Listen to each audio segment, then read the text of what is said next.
Finding your elements. क्या आपको अपनी जॉब बोरिंग और डिप्रेसिंग लगती है? क्या लाइफ में आपको कुछ भी एक्साइटिंग नहीं लग रहा? आज कई ऐसे लोग हैं जो लाइफ में गलत चीजों से जुड़े हैं, यानी जो काम उनके लिए बना ही नहीं है, लोग फिर भी कर रहे हैं और फिर उन्हें लगता है कि उनकी लाइफ का कोई पर्पस नहीं है। इसलिए ये जानने के लिए कि हमारी लाइफ का पर्पस या मीनिंग क्या है, आपको अपने एलिमेंट पर फोकस करना पड़ेगा। इस समरी में आप अपने उस एलिमेंट के बारे में जानेंगे जिसके लिए आपका जन्म हुआ है। अपने एलिमेंट को ढूंढने के लिए आपको 3 प्रोसेस फॉलो करने होंगे। साथ ही आपको लाइफ के 3 प्रिंसिपल्स से भी इंट्रोड्यूस कराया जाएगा जो आपको अपनी खोज में हेल्प करेंगे। आप अपने एलिमेंट में नेचुरली अच्छे होंगे, पर शायद आपको ये नहीं पता है कि आप इसमें वाकई कमाल कर सकते हैं। कई ऐसे भी लोग हैं जिन्हें अपने टैलेंट का पता ही नहीं है, लेकिन ये समरी आपको अपनी हिडन एबिलिटीज से वाकिफ कराएगी। साथ ही आप सीखोगे कि अपने पैशन के बारे में कैसे पता लगाया जाए कि आपको क्या अच्छा लगता है। आपका एलिमेंट आपके पैशंस पर बेस्ड होता है। अपने एलिमेंट को जानना और उसी के हिसाब से लाइफ जीना आपको एक स्पिरिचुअल एनर्जी देगा। ये समरी आपको सिखाएगी कि खुशी का सही मतलब बताएगी। हमारी खुशियों में जब तक हमारी भलाई शामिल ना हो तब तक वो सच्ची खुशी नहीं हो सकती। जब हम अपने एलिमेंट को जान लेते हैं तो हमारी खुशियों के साथ साथ भलाई भी बढ़ती जाती है। इंसान सोशल एनिमल है। अगर हम उन लोगों के साथ उठना बैठना रखेंगे जो हमारे जैसे हैं, तभी हम ज्यादा सक्सेसफुल हो पाएंगे। एक जैसे एलिमेंट वाले लोग एक ट्राइब में आते हैं। इसलिए जिससे आपका एलिमेंट मिले, आप उनसे ज्यादा मेल जोल रखो। आप सीखोगे कि अपने ट्राइब को कैसे ढूंढा जाए और अपने ट्राइब में रहने के क्या क्या फायदे होते हैं। तो आप लाइफ में मीनिंग ढूंढना चाहते हैं या लाइफ में कुछ इंटरेस्टिंग करने की सोचते हैं? आपके ये दोनों ही सपने अपने एलिमेंट में रहकर पूरे हो सकते हैं। ये समरी आपको उसे ढूंढने का रास्ता बताएगी। Finding your elements. हम सबके अंदर कोई ना कोई नेचुरल स्किल या क्वालिटी जरूर होती है। आपकी क्वालिटी कुछ भी हो सकती है, जैसे आप बहुत अच्छे सिंगर हो सकते हो या बहुत अच्छे मैथमेटिशियन वगैरह। इन सारी स्किल्स में कोई एक एक्टिविटी जरूर होगी जिसे आप सबसे ज्यादा एंजॉय करते होंगे, और यही एक्टिविटी असल में आपका एलिमेंट है। यानी वो काम जिसे करने में आपको मजा आता है, उसे करते हुए आप कभी बोर नहीं होते। तो मान लीजिए यही वो चीज है जिसे करने के लिए आप पैदा हुए थे। आपको अपना एलिमेंट क्यों ढूंढना चाहिए? इसके 3 कारण हैं। पहला कारण पर्सनल है। अपना एलिमेंट ढूंढकर आप अपनी कैपेबिलिटीज का पता लगा सकते हैं जो आपको लाइफ में सही डायरेक्शन की तरफ गाइड करेगा। दूसरा कारण है सोशल। सोसाइटी तभी इम्प्रूव होगी जब लोगों को उनका एलिमेंट मिलेगा, क्योंकि ये आपको एक पर्पस देगा और आपको निराशा, डिप्रेशन और सुसाइड करने के विचारों से बचाएगा। तीसरा कारण है इकोनॉमिक है। आपका एलिमेंट आपका नेचुरल टैलेंट दिखाता है। आपके एलिमेंट में आपके कॉम्पिटिटर्स भी कम होंगे। ऐसी जॉब जो आपके एलिमेंट में फिट होती है, वहां आप बेहतर परफॉर्म कर पाओगे। इससे आप अपनी अर्निंग पोटेंशियल बढ़ा सकते हो और इजीली प्रमोशन भी पा सकते हो। तो अपने एलिमेंट को ढूंढना किसी जर्नी से कम नहीं है। चाहे इसके लिए आपको 2 तरह की दुनिया की खाक छाननी पड़े तो भी ये वर्थ है। तो पहली दुनिया है हमारा इनर वर्ल्ड, यानी हमारा माइंड, जहां हमारे थॉट्स, हमारी फीलिंग्स रहती है। दूसरी दुनिया है आउटर वर्ल्ड, यानी बाहरी दुनिया, आपके आसपास का माहौल जहां आप दूसरे लोगों के साथ रूबरू होते हैं। अब इन दोनों दुनिया को एक्सप्लोर करने के लिए आपको 3 प्रोसेस फॉलो करने होंगे। पहला प्रोसेस है टर्निंग डाउन द नॉइज, यानी शोर को कम करना। ये एक ऐसी टेक्निक जहां आप सिर्फ अपना इनर वर्ल्ड ही एक्सप्लोर करोगे, आप कोई बाहरी आवाज नहीं सुनोगे। हम हर वक्त अपने आसपास कई लोगों से घिरे रहते हैं, तो इन लोगों के प्रति हमें अपनी जिम्मेदारियां निभानी है। उन्हें हमसे जो उम्मीदें हैं उन पर हमें खरा भी उतरना होता है, लेकिन ये हमें अपना एलिमेंट पाने से डिस्ट्रैक्ट कर सकती है। एक और डिस्ट्रैक्शन है इंफॉर्मेशन। आज इंटरनेट की वजह से दुनिया बेहद छोटी हो गई है। हम डेली ऑनलाइन कितनी चीजें देखते सुनते हैं। कोई भी इंफॉर्मेशन हो, पलक झपकते ही हासिल की जा सकती है। ऐसे में हम खुद पर फोकस करने के बजाय इंफॉर्मेशन के इस जाल में भड़क सकते हैं। टर्निंग डाउन द नॉइज का मतलब है अपनी लाइफ से इन सारे डिस्ट्रैक्शंस को दूर करना। लेकिन ये आप करोगे कैसे? इसके लिए आप मेडिटेशन की हेल्प ले सकते हैं, जो आपके माइंड को एकदम क्लियर कर देगा ताकि आप खुद पर ज्यादा फोकस कर पाए। मेडिटेशन के लिए कोई मुश्किल पोज नहीं बनानी है या जंगल में जाने की जरूरत नहीं है। हम आपको एक सिंपल मेडिटेशन एक्सरसाइज बताएंगे जो आप घर में कर सकते हो। अपनी पीठ सीधी करके एकदम रिलैक्स होकर बैठ जाओ। अपने कंधे एकदम ढीले छोड़ दो, आंखें बंद करो और गहरी सांस लो। कुछ सेकंड सांसों को होल्ड करो, फिर धीरे धीरे सांस बाहर छोड़ दो। अपनी सांसों पर फोकस करते हुए इस प्रोसेस को रिपीट करो। कुछ देर करने के बाद रेगुलर ब्रीदिंग पर आ जाओ। लेकिन एक चीज ध्यान रहे, आपका सारा फोकस सिर्फ और सिर्फ आपकी ब्रीदिंग पर होना चाहिए। मेडिटेशन के दौरान हमारा दिमाग यहाँ वहाँ भटकता है, पर ये एकदम नॉर्मल है। आप जब ब्रीदिंग पर फोकस करना सीख जाओगे तो थॉट्स भी कंट्रोल होने लगेंगे। आप ये एक्सरसाइज रोजाना 10 मिनट कर सकते हो। इसके बाद धीरे धीरे आंखें खोलकर 10 मिनट और रिलैक्स करो। दूसरा प्रोसेस है अपना नजरिया चेंज करना। आपने खुद को लेकर एक इमेज बना रखी होगी। आपके मन में कुछ धारणाएं होंगी। जैसे कुछ लोग सोचते हैं कि वो गा नहीं सकते, लेकिन क्या ये कंफर्म करने के लिए उन्होंने कोई सिंगिंग क्लास ली है कि वो गा सकते हैं या नहीं? ठीक ऐसे ही दूसरों ने आपके लिए भी कुछ धारणाएं बना रखी होंगी। आपके बारे में उनकी सोच आपकी सोच को अफेक्ट करने लग जाती है। ऐसे लोग आपको शायद आपके एलिमेंट तक पहुंचने नहीं देते। इसलिए अपने एलिमेंट की तलाश करते हुए ऐसे लोगों से बचकर रहना होगा। अपना नजरिया चेंज करने का एक तरीका है विजन बोर्ड बनाना। कई बार आप जब कोई मैगजीन पढ़ते हैं तो कुछ सेंटेंस या इमेज आपको अट्रैक्ट करते होंगे। उन वर्ड्स और इमेजेस को काट लो और एक बोर्ड पर चिपका दो। ये तैयार हो गया आपका विजन बोर्ड, जो आपके पैशंस और हॉबीज को दिखाता है। ये दिखाता है कि आप फ्यूचर में क्या करना चाहते हो। अपने विजन बोर्ड को ऐसी जगह रखो जहां से आप उसे डेली देख सको। ये आपका नजरिया चेंज करके आपको अपने एलिमेंट पर फोकस करने में हेल्प करेगा। एक और टेक्निक आप यूज कर सकते हैं, ऑटोमेटिक राइटिंग की। इसके लिए आपको एक पेन और पेपर लेना है।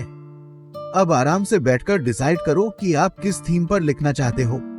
थीम का एक एग्जाम्पल हो सकता है मेरे पैशन। आपके माइंड में जो भी आए लिख डालो।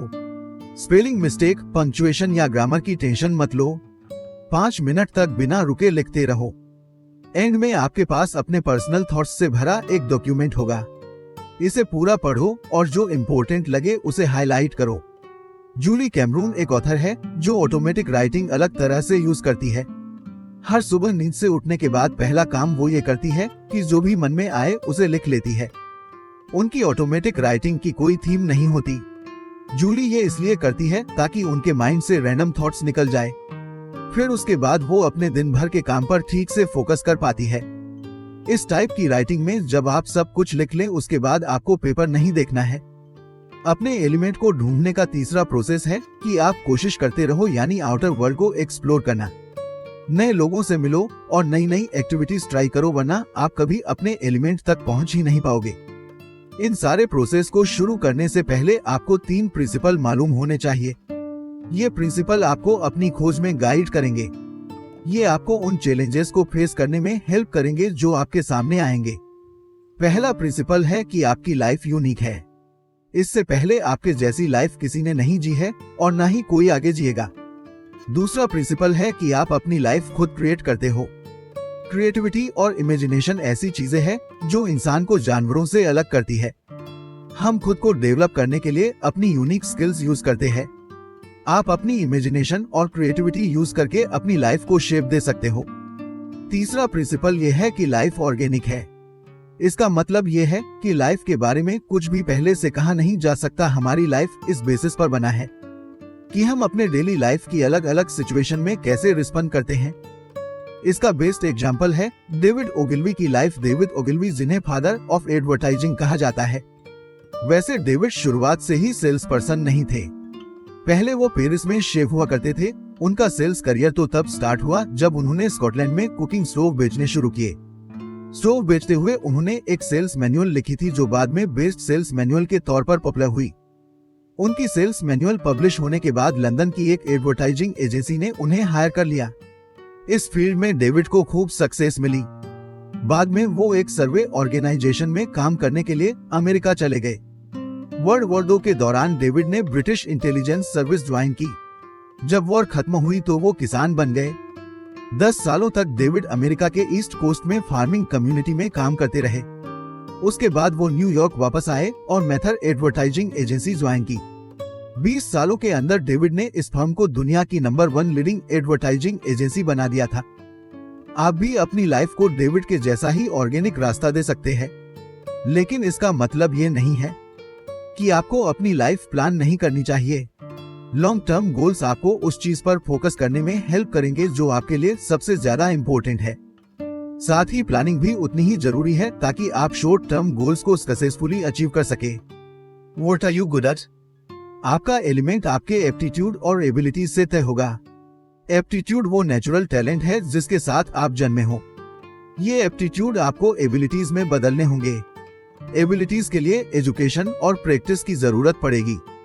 डेरेक एक बच्चा है जिसके अंदर मशीनरीज को हैंडल करने का एप्टीट्यूड है। 10 साल की उम्र से ही वो मोटरसाइकिल के इंजन खोलकर देखता था कि वो कैसे काम करते हैं और फिर वो उस इंजन को वापस जोड़ भी देता था। कुछ ही महीनों में उसने अपने भाई की मोटरसाइकिल रिपेयर करना सीख लिया था। फिर उसने कार इंजन पर हाथ आजमाना शुरू किया, यानी 13 साल की उम्र में डेरेक हर तरह की गाड़ी का इंजन ठीक कर सकता था। डेरेक ने इंजन ठीक करने की इस एबिलिटी के लिए अपने एप्टीट्यूड को यूज किया था, लेकिन उसकी ये एबिलिटी उसके एक्सपीरियंस की वजह से अभी लिमिटेड ही थी। जैसे एग्जाम्पल के लिए वो प्लेन का इंजन ठीक नहीं कर सकता था क्योंकि वो देखने का उसे कभी मौका ही नहीं मिला था। इसके लिए उसे प्रैक्टिस करने की जरूरत पड़ती, तभी वो सीख पाता। कुछ लोग लाइफ में जल्दी ही अपना एप्टीट्यूड ढूंढ लेते हैं या यूं कहे कि उन्हें मिल जाता है, लेकिन ऐसे बहुत से लोग हैं जिन्हें कभी अपना एप्टीट्यूड नहीं मिल पाता। यहाँ हम एक सिंपल एक्सरसाइज बता रहे हैं जिससे आप अपना एप्टीट्यूड ढूंढ सके। सबसे पहले एक बड़ा पेपर लो। इस पेपर पर वो सारी एक्टिविटीज लिखो जो आप डेली करते हो। अब इन्हें 3 कैटेगरी में डिवाइड कर दो। 3 कैटेगरी के एग्जाम्पल है वर्क, हॉबी और हाउस होल्ड वर्क यानी घरेलू काम। आपको वही कैटेगरी सिलेक्ट करनी है जिसका कोई मतलब हो। अब सोचो कि आपके अंदर इन सारी कैटेगरीज के लिए क्या क्या एप्टीट्यूड है। जैसे मान लो अगर आप अकाउंटेंट की जॉब करते हो तो इससे रिलेटेड एप्टीट्यूड है मैथ्स। अब हो सकता है कि आपकी हॉबी पेंटिंग हो जिससे रिलेटेड एप्टीट्यूड है क्रिएटिविटी और टैलेंट। इन सारे एप्टीट्यूड्स को एक अलग पेपर पर लिख लो। अब उन्हें इस बेसिस पर रैंक दो कि आप उनमें से कितने में अच्छे हो या बुरे हो। इसके लिए आप 3 ग्रुप बना सकते हो, गुड, एवरेज और नॉट सो गुड। लास्ट में अपने ग्रुप को रिव्यू करो। ये ध्यान रहे कि आपकी रैंकिंग एक्यूरेट यानी सटीक हो। ये कंप्लीट होने के बाद गुड एप्टीट्यूड्स को देखो। ये वो चीजें हैं जिन पर आपको फोकस करना चाहिए। आप इन एरियाज में अपनी एबिलिटीज इजिली डेवलप कर सकते हो। हालांकि ये टेस्ट उन एप्टीट्यूड्स को नहीं दिखाता जिन्हें अभी तक आपने डिस्कवर नहीं किया है। इस प्रॉब्लम का एक सॉल्यूशन ये है कि आप एप्टीट्यूड टेस्ट लो। ये टेस्ट डिसाइड करेंगे कि आपके एप्टीट्यूड क्या है। फिर उसी हिसाब से आपको बताया जाएगा कि आपको किस टाइप की एबिलिटी अपने अंदर डेवलप करनी चाहिए। आपको ऑनलाइन बहुत सारे एप्टीट्यूड टेस्ट मिल जाएंगे, लेकिन ये ऑनलाइन टेस्ट लेते वक्त आपको सावधान रहना होगा। कई बार इनमें ब्रॉड स्टेटमेंट लिखे होते हैं जो आपको कुछ हद तक लुभा सकते हैं। इससे आपको लग सकता है कि पूरा रिजल्ट एकदम सही है। इसे फॉरन इफेक्ट कहते हैं। इसका एक अच्छा एग्जाम्पल खुद ऑथर केन रॉबिन्सन है, जिन्होंने अपने बेटे के साथ एक एप्टीट्यूड टेस्ट लिया था। इसमें 2 टेस्ट थे, 3-3 घंटे के सेशन के, जिसमें उनकी मेमोरी, वोकैबुलरी, मैथ्स और टाइम मैनेजमेंट स्किल्स का टेस्ट लिया गया था। रिजल्ट के कुछ पार्ट एकदम सही थे। इससे पता चलता था कि केन में अपने बेटे से ज्यादा कोऑर्डिनेशन स्किल्स है। दोनों जानते थे कि ये बात सच है। टेस्ट से ये भी पता चला कि केन के बेटे को केन के मुकाबले म्यूजिक की बेहतर समझ थी। अब जिन्हें अपना एलिमेंट नहीं पता उन्हें लगेगा कि पूरा का पूरा रिजल्ट ही सही है, लेकिन केन जानते हैं कि उनका एलिमेंट पब्लिक स्पीकिंग है। टेस्ट कहता है उनका एप्टीट्यूड इंटीरियर डिजाइन के लिए अच्छा है। इससे पता चलता है कि कैसे एप्टीट्यूड टेस्ट बड़ी आसानी से आपको आपके एलिमेंट से दूर कर सकता है। साथ ही ये बात भी ध्यान में रहे कि आपका एलिमेंट टाइम के साथ बदल सकता है। आपके कई तरह के एप्टीट्यूड हो सकते हैं। टाइम के साथ जो एप्टीट्यूड आपको पसंद या नापसंद हो वो चेंज हो सकते हैं।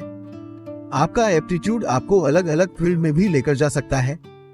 अब जैसे एलिजाबेथ को ही देख लो। बचपन से ही वो पेंटिंग में बड़ी टैलेंटेड थी, यानी ये कहा जा सकता है कि उसके अंदर क्रिएटिविटी का एप्टीट्यूड है। एक दिन उसने कॉस्ट्यूम डिजाइनिंग कंपटीशन में हिस्सा लिया और वो कंपटीशन जीत गई। उसने जितनी बार भी इस कंपटीशन में हिस्सा लिया वो हर बार जीती। एलिजाबेथ बड़ी होकर एक कॉस्ट्यूम डिजाइनर बनी। उसका एलिमेंट पेंटिंग से कॉस्ट्यूम डिजाइनिंग की तरफ चेंज हो गया था, हालांकि वो सेम एप्टीट्यूड पर फोकस करती रही। What do you love? Aptitude ही इकलौती चीज नहीं है जो आपका एलिमेंट डिफाइन करती है। एलिमेंट ऐसी चीज है जिसे लेकर आप पैशनेट फील करते हैं। पैशन एक तरह का प्यार ही तो है। ये आपको पॉजिटिव स्पिरिचुअल एनर्जी के जरिए पावर देता है। लेकिन ये स्पिरिचुअल एनर्जी है क्या? इसे समझने के लिए आपको पहले फिजिकल एनर्जी पर ध्यान देना होगा। आपकी बॉडी की एनर्जी आपके लाइफस्टाइल से अफेक्ट होती है। कुछ खास टाइप के फूड और मेडिसिन आपकी एनर्जी लेवल कम कर सकते हैं। नींद पूरी लेने से भी हमारी फिजिकल एनर्जी बढ़ती है। स्पिरिचुअल एनर्जी सेम तरह से काम करती है। जैसे एग्जाम्पल के लिए यान एक रॉक बैंड में ड्रमर है। वो पूरा दिन अपने बैंड के साथ परफॉर्म करता और दिल खत्म होने पर थका हारा घर लौटता। यान इस काम से खुश और सेटिस्फाइड है। वो इसलिए क्योंकि उसके अंदर स्पिरिचुअल एनर्जी है। यान अपने म्यूजिक को लेकर पैशनेट है, लेकिन इसके साथ ही वो खुद का बिजनेस भी करता है, जहां से उसकी मेन इनकम होती है। पूरा दिन अपने काम में बिजी रहने के बावजूद वो अपने पैशन के लिए वक्त निकाल ही लेता है। यान डेली अपने स्टूडियो में ड्रम बजाने की प्रैक्टिस करता है। जैसे यान की स्पिरिचुअल एनर्जी उसे पावर देती है, ठीक वैसे ही आपकी स्पिरिचुअल एनर्जी भी आपको पावर देगी।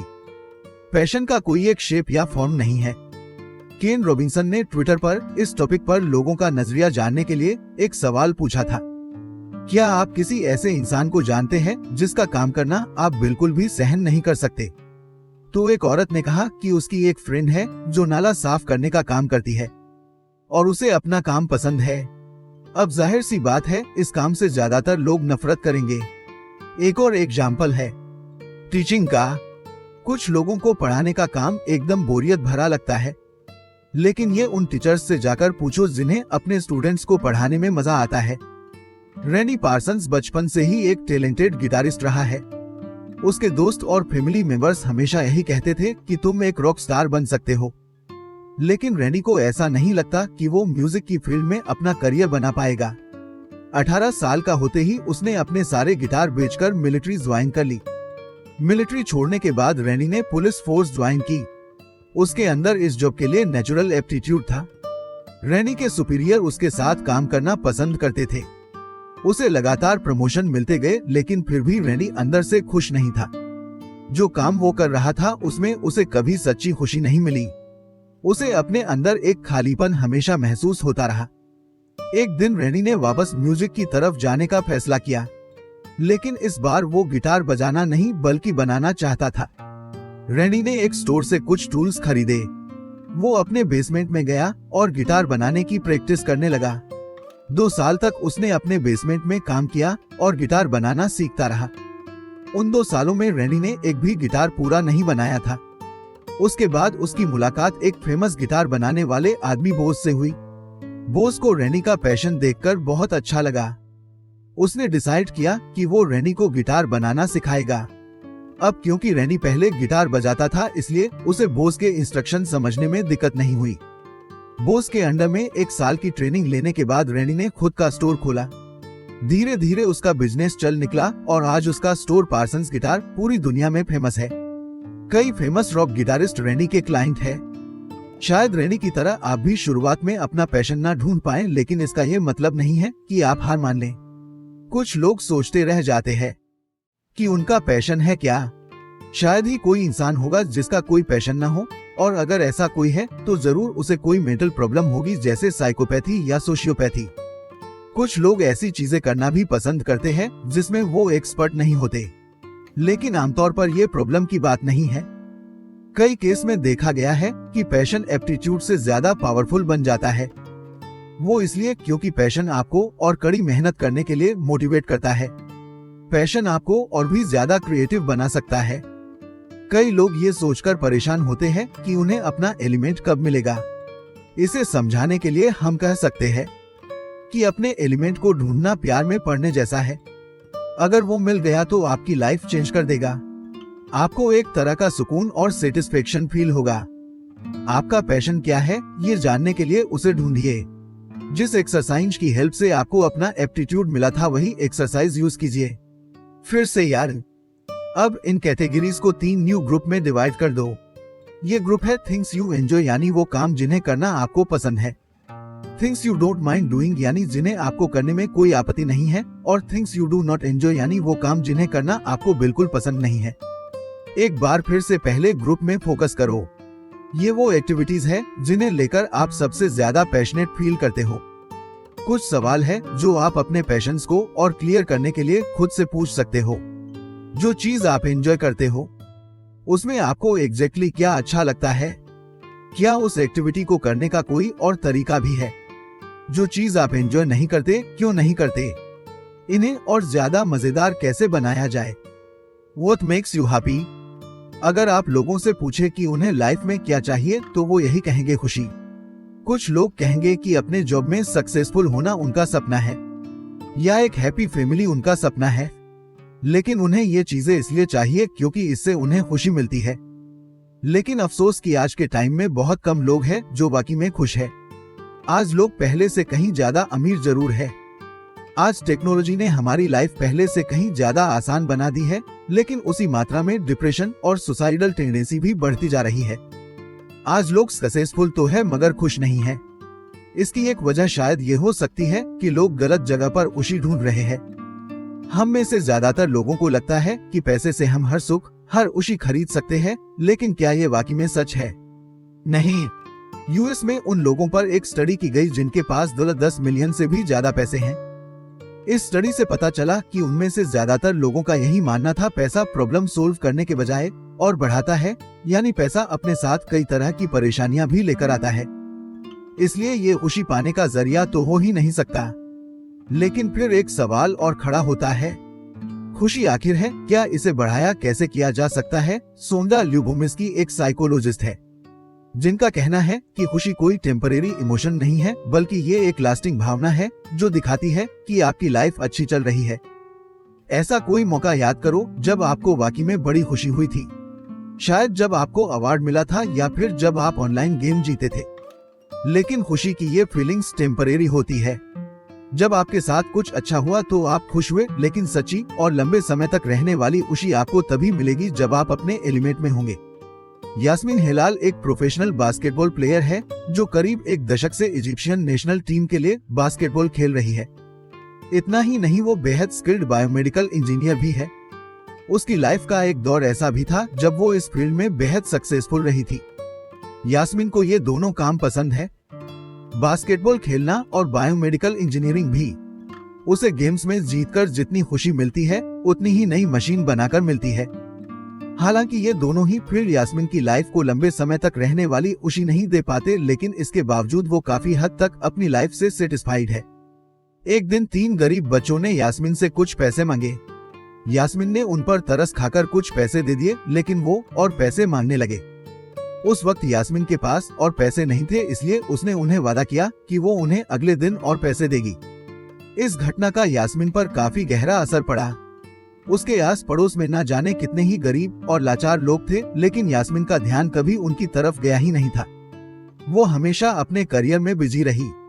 तभी उसे एहसास हुआ कि वो कितनी लकी है जो उसके पेरेंट्स ने उसे कंफर्टेबल लाइफ दी, एजुकेशन दी, उसे इस लायक बनाया कि वो अपने पैरों पर खड़ी हो सके। उसे उन गरीब बच्चों पर बड़ा तरस आया जो सड़कों पर भीख मांगते थे। इससे इंस्पायर होकर यास्मीन ने एक चैरिटी फाउंडेशन शुरू की जिसका नाम तलीदा फाउंडेशन रखा गया। इस फाउंडेशन का गोल था गरीब बच्चों को पढ़ा लिखा बनाना, जिसके लिए उनकी स्कूल फीस भरी जाती थी। यास्मीन इन बच्चों को फ्री कैरेक्टर बिल्डिंग प्रोग्राम और आर्ट क्लास भी प्रोवाइड कराती थी। तो ये था यास्मीन का एलिमेंट जो उसे तलीदा फाउंडेशन में मिला था। जब वो इंजीनियरिंग फर्म में काम करती थी, उस वक्त भी उसके मन में इन गरीब बच्चों की मदद का ख्याल आता था। फाउंडेशन खोलने के 3 महीने बाद ही यास्मीन ने अपनी जॉब छोड़ दी। अब उसका सारा फोकस फुल टाइम चैरिटी पर था। ये काम उसके लिए इतना सुकून भरा था कि उसे पूरा होने का एहसास होता था। सिर्फ खुशी पर फोकस करना काफी नहीं है। हो सकता है कि आप अपनी लाइफ की बहुत सारी एक्टिविटी एंजॉय करते हो, लेकिन फिर भी आपको अंदर से एक खालीपन का एहसास होता हो। इसके बजाय आप खुशी को अपने वेल बीइंग की तरह देखो। वेल बीइंग को हम 5 कैटेगरी में डिवाइड कर सकते हैं। इनमें से एक भी कैटेगरी में वीक परफॉर्मेंस आपके ऊपर नेगेटिव इम्पैक्ट डाल सकता है। तो पहली कैटेगरी है आपकी करियर वेल बीइंग। ये तब पूरी होगी जब आप अपने डेली एक्टिविटीज एंजॉय करोगे। सेकंड कैटेगरी आती है सोशल वेल बीइंग। ये तब होगा जब आपके रिलेशनशिप्स प्यार भरे और मजबूत बनेंगे। तीसरी कैटेगरी है फाइनेंशियल वेल बीइंग, यानी अपनी इकोनॉमिक सिचुएशन पर कंट्रोल होना। चौथी कैटेगरी आपकी फिजिकल वेल बीइंग है। ये तब होगा जब आपकी सेहत अच्छी रहेगी। पांचवी कैटेगरी है कम्युनिटी वेल बीइंग। ये तब पूरी होगी जब हमारे आसपास के सब लोग हमें प्यार और रिस्पेक्ट देंगे। आपको असली खुशी तभी मिलेगी जब आप इन पांचों कैटेगरी को पूरा करेंगे। बहुत से लोग तर्क करते हैं कि उनकी खुशी उनके कंट्रोल से बाहर है, लेकिन ऐसा नहीं है। आपकी खुशी को मेन 3 फैक्टर अफेक्ट करते हैं, आपका माहौल, बायोलॉजी और आपका बिहेवियर। इन तीनों में से आपका बिहेवियर 40% तक आपकी खुशी को अफेक्ट कर सकता है, लेकिन बिहेवियर हमारे अपने कंट्रोल में है। हम क्या चूज करेंगे या क्या फील करेंगे ये हमारे हाथ में है। ग्रेचेन रूबिन एक ऑथर है जो कई सालों से हैप्पीनेस पर स्टडी कर रही है। वो कहती है कि खुश रहने का एक ही तरीका है, आप ये सोचो कि आप खुश हो बस। जब आपको आपका एलिमेंट मिल जाए तो अपने अंदर ये माइंडसेट डेवलप कर लो। खुश रहने का एक और तरीका है गेटिंग ओवर योरसेल्फ, यानी सिर्फ अपने बारे में सोचने की सोच को बदलो, दूसरों की खुशियों और उनकी जरूरतों को भी समझो। ये चीज हमें यास्मीन हेलाल के केस में एकदम साफ दिखाई देती है। आपको ये चीज ध्यान में रखनी होगी कि अपने एलिमेंट में रहना कोई परमानेंट हैप्पीनेस की गारंटी नहीं देता है। लाइफ में प्रॉब्लम्स तो फिर भी रहेंगी और बुरे लोग भी मिलते रहेंगे, पर हाँ, अपने एलिमेंट में रहने की वजह से आपको इन चीजों का ज्यादा फर्क नहीं पड़ेगा, क्योंकि जब आप वाकई में खुश रहते हैं फिर इस बात से फर्क नहीं पड़ता कि लोग कैसे हैं या हालात कैसे हैं। Where's your tribe? इस दुनिया में हर इंसान यूनिक है, लेकिन आपके पैशन और इंटरेस्ट नहीं। आपका एलिमेंट ऐसी चीज नहीं है जो आपके लिए यूनिक हो। ऐसे कई और लोग हैं जो आपका एलिमेंट शेयर करते हैं। यही वो लोग हैं जो आपका ट्राइब बन सकते हैं। अपने एलिमेंट में होने का मतलब है अपने ट्राइब में फिट होना। आपको अपने एलिमेंट के लोगों का कल्चर एप्रिशिएट करना चाहिए।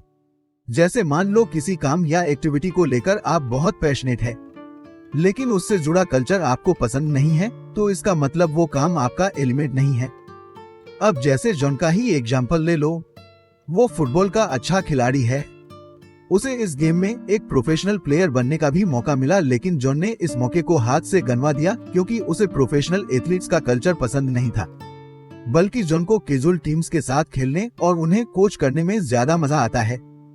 तो फिर आपके एलिमेंट से मैच करते ट्राइब्स का होना आपके लिए इतना इम्पोर्टेंट क्यों है? वो इसलिए क्योंकि आपको अपने ट्राइब में रहने के 4 फायदे मिलते हैं। अफर्मेशन, गाइडेंस, कोलैबोरेशन और इंस्पिरेशन। ये चारों चीज आपको किसी भी काम में सक्सेसफुल होने के लिए चाहिए। अफर्मेशन यानी सपोर्ट। आपको इससे एक सपोर्ट की फीलिंग मिलती है। जब आप ट्राइब के साथ जुड़े होते हो तो आपको एहसास होता है कि आपका पैशन नॉर्मल है, यानी आपके जैसे और लोग भी हैं जो सेम पैशन शेयर करते हैं। इंसान को आगे बढ़ने के लिए दूसरों के सहारे की जरूरत पड़ती है। एक ट्राइब का होना आपकी इम्प्रूवमेंट की पोटेंशियल को बढ़ाता है। गाइडेंस का मतलब है इंस्ट्रक्शंस ऑन मेंटरिंग। हम खुद ही सारी चीजें नहीं सीख सकते, हमें गाइडेंस की भी जरूरत पड़ती है। अक्सर हमें किसी ऐसे इंसान की जरूरत पड़ती है जो हमें सिखाए, सही रास्ते पर गाइड करे। आपके ट्राइब के एक्सपीरियंस मेंबर्स आपको इसमें हेल्प कर सकते हैं। कोलैबोरेशन का मतलब है साथ मिलकर काम करना। एक ट्राइब के मेंबर्स अक्सर साथ मिलकर सब कुछ करते हैं ताकि एक दूसरे से सीख सके। नॉलेज एक ऐसी चीज है जो इंसान दूसरों से शेयर करता है। इससे पूरी ट्राइब को अपने एलिमेंट में इम्प्रूव करने का मौका मिलता है। कोलैबोरेशन से आपको नए दोस्त और नए प्रोजेक्ट ढूंढने में हेल्प मिलती है। इंस्पिरेशन का मतलब है इम्प्रूवमेंट के लिए मोटिवेट होना। आपको अपनी ट्राइब में कुछ बहुत सक्सेसफुल लोग जरूर मिलेंगे। उनकी स्टोरी आपको और ज्यादा मेहनत करने के लिए इंस्पायर करेगी और आप अपने फ्यूचर गोल्स अचीव करने में जी जान से जुट जाओगे। अगर आप किसी ट्राइब में नहीं हो तो आपको ऐसे लोग भी नहीं मिलेंगे जो आपको इंस्पायर कर पाए। द मेक मैगजीन इन्वेटर्स और थिंकर्स के ट्राइब को टारगेट करती है। ये वो लोग हैं जो नई नई मशीन बनाते हैं और मौजूदा मशीनों में कई तरह के बदलाव करते हैं। ज्यादातर ये लोग अकेले और सबसे कटकर रहने वाले लोग होते हैं, लेकिन मेक मैगजीन ने उन्हें अपना अलग ट्राइब ढूंढने का मौका दिया। डेल डॉघटी मेक के फाउंडर है। उनकी मैगजीन लॉन्च होते ही एकदम पॉपुलर हो गई थी। मेक नए गैजेट और बदलावों के बारे में स्टोरीज पब्लिश करता है। उन्होंने दिखा दिया था कि इन टॉपिक्स में बहुत से लोग इंटरेस्ट रखते हैं। इससे उन इन्वेटर्स को फौरन अफर्मेशन मिल गई जो इस मैगजीन को पढ़ते थे। धीरे धीरे मेकर मूवमेंट की लीडिंग आवाज के तौर पर उभरी। मेकर मूवमेंट एक ट्राइब है जो मशीनों के साथ एक्सपेरिमेंट करने में दिलचस्पी रखता है। मेक में दी गई इंफॉर्मेशन कई इन्वेटर्स को गाइड करने का काम भी करती है। मेकर मूवमेंट जब काफी पॉपुलर हो गया तो उन्होंने मेकर फेयर क्रिएट किया। ये एक फेस्टिवल की तरह था जहां इन्वेंटर्स जमा होते थे। मेकर फेयर में इन्हें अपनी नई नई इन्वेंशन दिखाने का मौका मिलता था और कई इन्वेंटर्स आपस में कोलैबोरेट करके इवेंट के लिए बड़ी और कॉम्प्लेक्स मशीनें बनाया करते थे। 2011 में कैलिफोर्निया मेकर फेयर में 70,000 से भी ज्यादा पार्टिसिपेंट्स ने हिस्सा लिया था। इनमें से कई तो अभी बचे ही थे या नए इन्वेंटर थे। इस फेयर में जो क्रिएशन देखने को मिली उससे साबित हो गया था कि इन लोगों में पोटेंशियल की कमी नहीं है और मौका मिले तो ये क्या कुछ नहीं कर सकते। जो नौजवान ट्राइब ज्वाइन करते थे उनके लिए ऐसे इवेंट्स काफी इंस्पायरिंग होते थे। कभी कभी अपने ट्राइब में जाने का एक फायदा ये भी होता है कि आपको अपना एलिमेंट पता चल जाता है। आप इसके लिए एक सिंपल एक्सरसाइज कर सकते हो। आराम से बैठकर सोचो कि आपको किस टाइप का ट्राइब चाहिए। नीचे कुछ सवाल है जिनके जवाब आपको देने हैं। आपको लोगों में क्या इंटरेस्टिंग लगता है? किस टाइप की पर्सनैलिटी के लोग आपको अट्रैक्ट करते हैं? आपके लिए ट्राइब में क्या चीज सबसे ज्यादा मैटर करती है? आप लोगों पर ज्यादा फोकस करते हो या उनके काम पर? ये ऐसे सवाल है जिनके जवाब आपको ढूंढने होंगे, तभी आप अपनी पसंद का ट्राइब ढूंढ पाओगे। हो सकता है उनका और आपका एलिमेंट सेम हो। पुराने समय में लोगों को अपना ट्राइब ढूंढने में काफी दिक्कतें आती थी, लेकिन आज ऐसा नहीं है। आज के टाइम में इंटरनेट की मदद से सब कुछ बहुत इजीली मिल जाता है। बस आपको गूगल सर्च करना है और पलक झपकते ही आपके पैशन से मैच करते हुए ट्राइब आपको मिल जाएंगे। इसी तरह सोशल मीडिया पर भी आपको सेम पैशन और इंटरेस्ट वाले लोग मिल जाएंगे। कंक्लूजन: सबसे पहले आपने सीखा कि हमें अपना एलिमेंट ढूंढना है जो पर्सनल, सोशल और इकोनॉमिक कारणों से आपके लिए बेहद जरूरी है। अपने एलिमेंट को ढूंढने के लिए 3 प्रोसेस है जो आप फॉलो कर सकते हो: turning down the noise, changing your perspective और गिविंग इट ए ट्राई। अपने एलिमेंट को ढूंढते वक्त आपको 3 प्रिंसिपल हमेशा याद रखने चाहिए। ये बात ध्यान रहे कि आपकी लाइफ यूनिक और ऑर्गेनिक है। ये आपकी लाइफ है, इसलिए इसे खुद क्रिएट करो। दूसरी चीज, आपने अपने एप्टीट्यूड और एबिलिटीज के बारे में भी समझा। जिन चीजों में आप नेचुरली अच्छे हैं वो आपका एप्टीट्यूड है। आपका एलिमेंट आपके एप्टीट्यूड से डिसाइड होगा। एप्टीट्यूड आपको कई एबिलिटीज डेवलप करने में हेल्प करेगा। तो जैसे जैसे आप ग्रो करते हैं आपका एलिमेंट भी चेंज हो सकता है। तीसरी चीज, पैशन भी हमारे एलिमेंट को काफी हद तक अफेक्ट करता है। पैशन एक तरह का प्यार है जो हमारी स्पिरिचुअल एनर्जी को बढ़ाता है। इसलिए हम कह सकते हैं कि हमारे एलिमेंट के लिए पैशन ही सबसे इम्पोर्टेंट फैक्टर है। ये आपके एप्टीट्यूड से भी ज्यादा पावरफुल हो सकता है। चौथी चीज, आपने सीखा कि कैसे अपने एलिमेंट में होना आपको सबसे ज्यादा खुशी देता है। आपका एलिमेंट आपको long lasting sense of purpose और खुशी देता है। ये आपकी वेल बीइंग को भी इम्प्रूव करता है। आपकी ओवरऑल ग्रोथ के लिए 5 तरह की वेल बीइंग जरूरी है: career well being, social well being, financial well being और कम्युनिटी वेल बीइंग। फाइनली, आपने अपने ट्राइब को ढूंढने के फायदे के बारे में जाना। आपका ट्राइब उन लोगों का ग्रुप है जिनके इंटरेस्ट और पैशन आपसे मिलते हैं। ये आपको अफर्मेशन, गाइडेंस, कोलैबोरेशन और इंस्पिरेशन देते हैं। आपको शायद लगता होगा कि आपकी लाइफ मीनिंगलेस है। आप शायद सोचते होंगे आप सिर्फ अपनी ड्यूटी कर रहे हैं और दिन काट रहे हैं। अगर ऐसा है तो इसका मतलब है कि आप वो नहीं कर रहे जिसके लिए आपने जन्म लिया है। आपने क्यों जन्म लिया है ये पता करना आपका काम है। अपने एलिमेंट को ढूंढकर आप अपना पर्पस ढूंढ सकते हैं। आपका एलिमेंट ही आपको सच्ची खुशियां और सेंस ऑफ फुलफिलमेंट दे सकता है।